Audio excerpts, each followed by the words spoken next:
يا لابس المطاط ابو خراطي، لا ترخي الشده ولا تشحطها. طبعا هذا الشاعر الذهب النوفاني، شاعر من الدرجة الأولى. إذا أنت موج البحر فأنا الشاطي، وإن كنت طياره فأنا مهبطها. لا ناعجل لجلك ولا مطباطي، قال المثل خير الأمور أوسطها.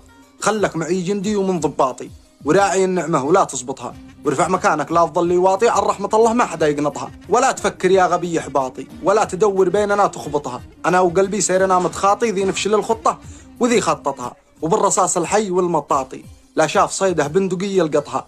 ما بين جمهوري وديمقراطي، من جالنا باصد يده نبسطها. يا لابس المطاط ابو خراطي، لا ترخي الشده ولا تشحطها.